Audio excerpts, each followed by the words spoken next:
Satsang Chaluk, Dr. Mohan Bhagwat ji, Sri Gajendra Singh Sandhu, Sarvadhikari, Sri Rajesh Loya, Nagpur, Mahanagar Sangh Chaluk, Sri Ramji Harakari, Bidar Prant Sangh Chaluk, distinguished participants, ladies and gentlemen. Today, I am here amidst you to share my understanding with you the concepts of nation, nationalism, and patriotism in the context of India. That is Bharat.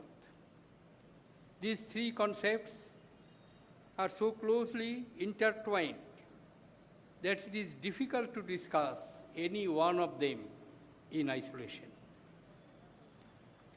Let us make a beginning with the dictionary meaning of these three words. Nation is defined as the exclusion of interests of other states. Patriotism is defined as devotion to and vigorous support for one's own country. Let us examine these three concepts in the context of India. India was an open society, globally connected along the Silk Route and Spice Routes. These busy highways of commerce and conquest witnessed a free exchange of culture, faith, invention, as merchants, scholars, conquerors, and sages traversed mountain and desert and sailed the oceans. Buddhism reached Central Asia, China, and Southeast Asia together with Hindu influences. Many ancient travelers came to India and gave their account. Greek traveler Megasthenes came in the 4th century BC. Chinese traveler Fahian came in the 5th century AD. And Chinese traveler Huanshan came in the 7th century AD. All of them have described India as having the efficient administrative systems with planned settlements and good infrastructure. In education, Takshashila, Nalanda, Vikramshila, Bhalavi, Sompura, and Odanpuri comprised the ancient university system in India that dominated the world for almost 1800 years, beginning with 6th century BC. They were magnets to attract the finest minds and scholars from all over the world. In the liberal environment of these institutions, creativity found full form, art, literature, and scholarship flourished. Chanakya's Arthashastra, an authoritative text on the statecraft, was also written during this period. India was a state long before the concept of the European nation-state, which gained ground after the Treaty of Westphalia in 1648. Their model was a defined territory, a single language, shared religion, and a common enemy. That was the model which led to the formation of various nation-states in Europe. On the other hand, in stark contrast to that concept, Indian nationalism emanated from universalism, the philosophy of Vasudhaiva Kutumbakam, Sarve Sukhina Bhavantu, Sarve Santu Niramayo. We see the whole world as one family and pray for the happiness and good health of all. Our national identity has emerged through a long-drawn process of confluence, assimilation, and coexistence. The multiplicity in culture, faith, and language is what makes India special. We derive our strength from tolerance. We accept and respect our pluralism. We celebrate our diversity. There have been a part of our collective consciousness for centuries. Any attempt at defining our nationhood in terms of dogma and identities of religion, region, hatred, and intolerance will only lead to the dilution of our national identity. As Sarvapalli Radhakrishnan said, any differences that may appear are only on the surface, but we remain a distinct culture, cultural unit with a common history, a common literature, and a common civilization, unquote. In the words of eminent historian Vincent Smith, India, beyond all doubt, possesses a deep underlying fundamental unity, far more profound than that produced either by geographical isolation or by political superiority. That unity transcends the innumerable diversities of blood, color, language, dress, manners, and sect. If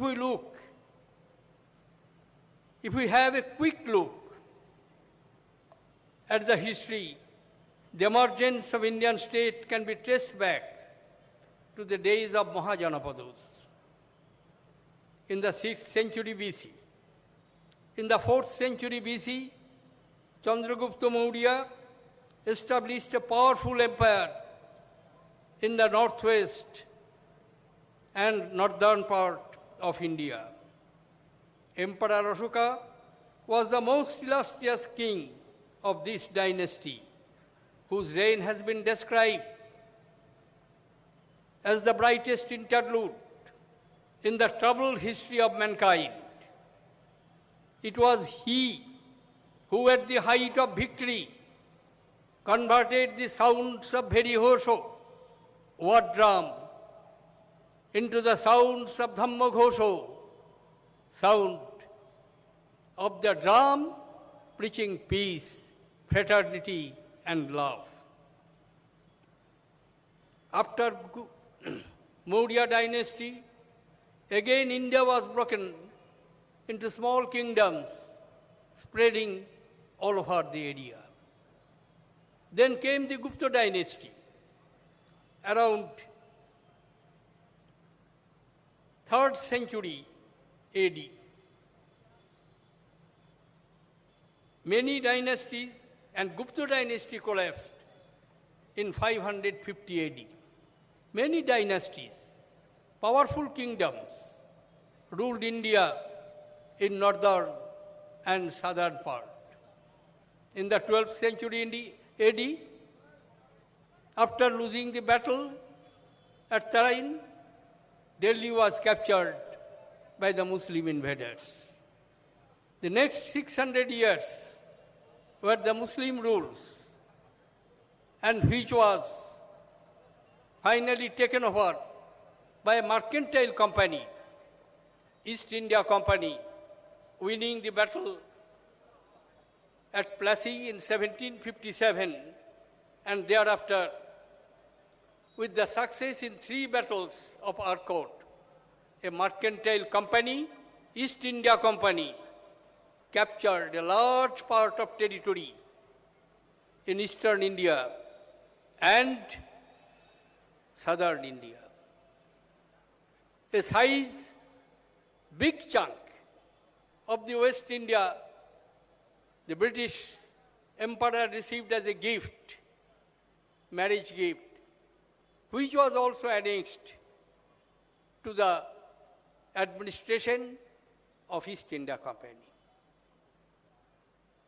East India Company, for the facilitating of a centralized modern administrative structure, established the institution of the Governor General, located at Fort William in Calcutta in 1774, and two other governors, one at Madras and another at Bombay. However, after the First War of Independence, in 1857, through a proclamation of the Queen, the administration of this vast land was transferred to the British sovereign, and an institution was created in the British cabinet system, which was known for the Secretary of States. However, a particular point is to be kept in mind.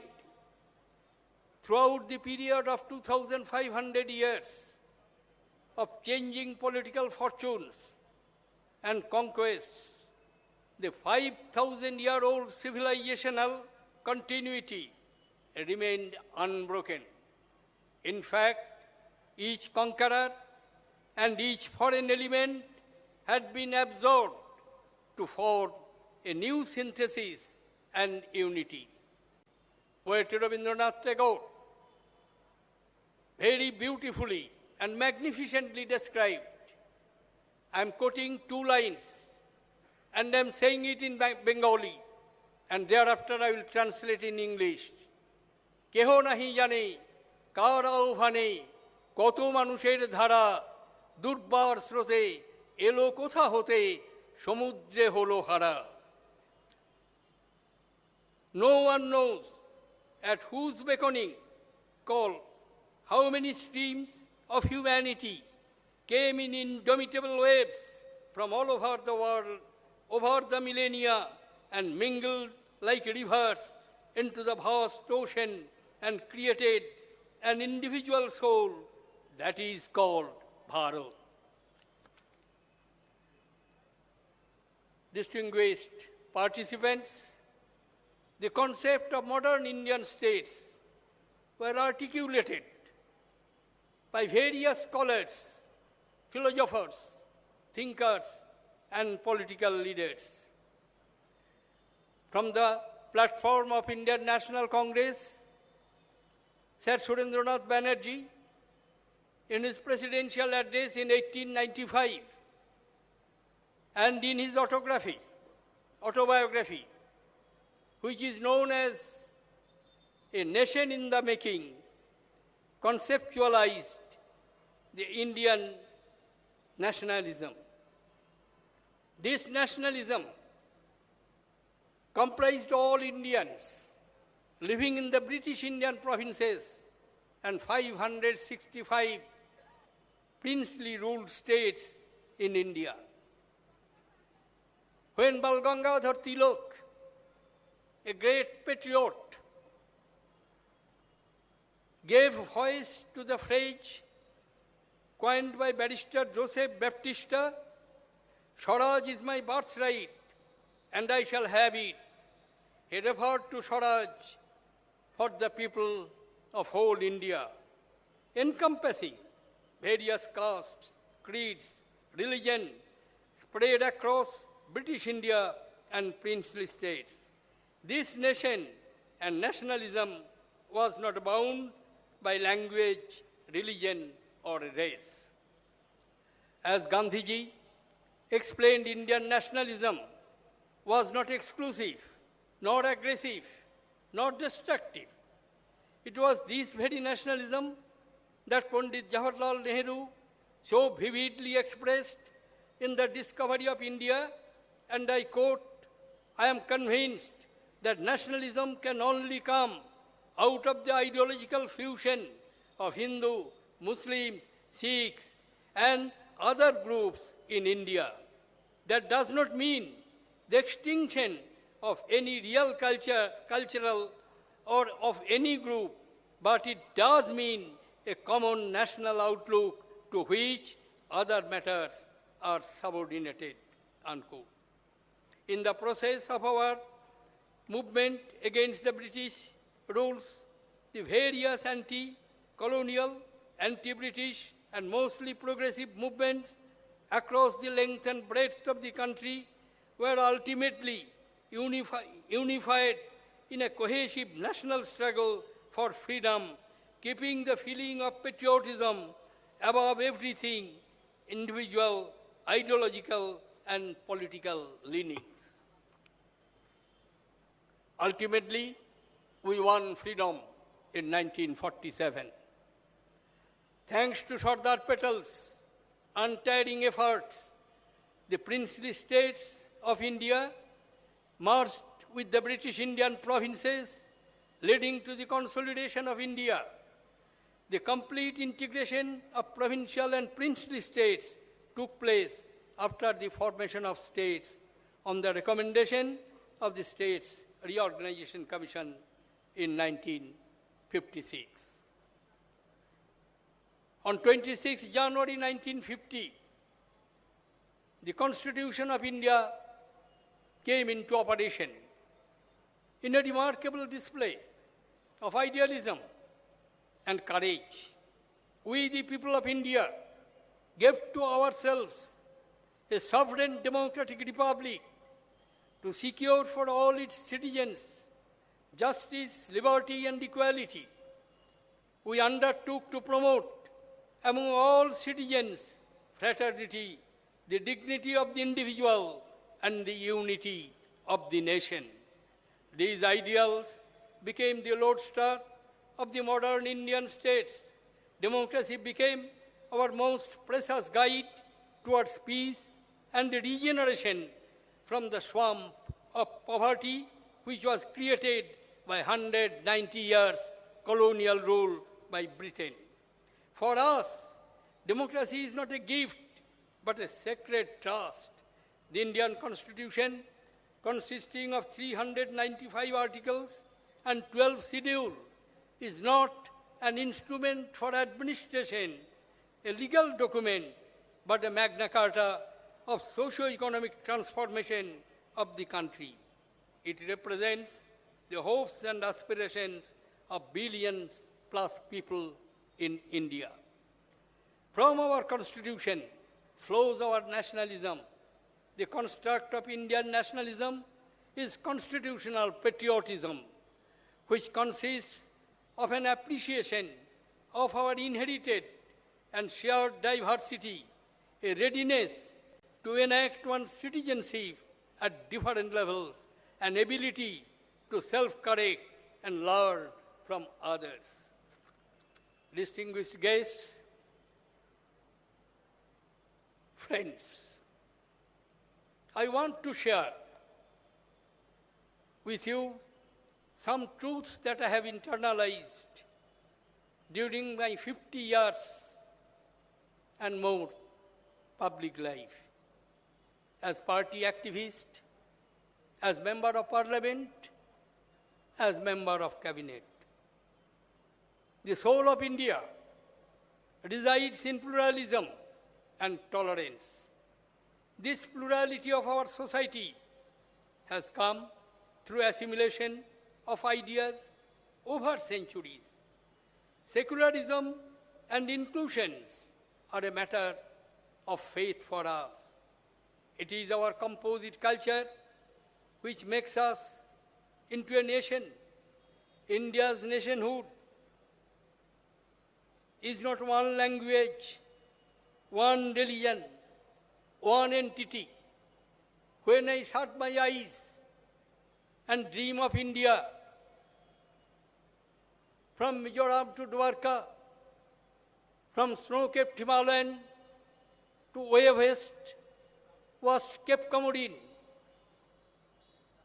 I mesmerize how it is possible 1.3 billion people use more than 122 languages and 1,600 dialects in their everyday life, practice 7 major religions in their everyday life, belong to 3 major ethnic groups, Caucasians, Dravidians, and Mongolites. Yet, under one system, one flag, one constitution, and one identity, which we may call Bharatiya, Indian. But we do not identify any enemy. That is, makes Bharat diverse and united nation. In a democracy, I believe informed and reasoned public engagement on all issues of national importance is essential. A dialogue is necessary not only to balance the competing interests, but also to reconcile them. Divergent strands in public discourse have to be recognized. We may argue, we may agree, we may not agree, but we cannot deny the essential prevalence of multiplicity of opinion. Only through a dialogue can we develop the understanding to solve the complex problems without an unhealthy strife within our polity. Peaceful coexistence, compassion, respect for life, and harmony with nature form the foundation of our civilization. Every time a child or a woman is brutalized, the soul of India is wounded. Manifestations of rage are tearing our social fabrics. Every day we see increased violence around us. At the heart of this violence is a darkness, fear, and mistrust. We must free our public discourse from all forms of violence, physical as well as verbal. Only a non-violent society can ensure the participation of all sections of people in the democratic process, especially the marginalized and the dispossessed. We must move from anger, violence, and conflict to peace, harmony, and happiness. For so long, we have lived with pain and strife. I am addressing the trainees. You are young, disciplined, well-trained, and highly educated. Please wish for peace, harmony, and happiness. Our motherland is asking for that.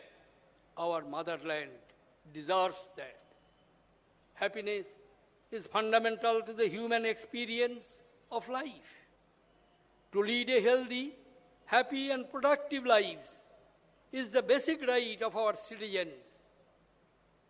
While we have done well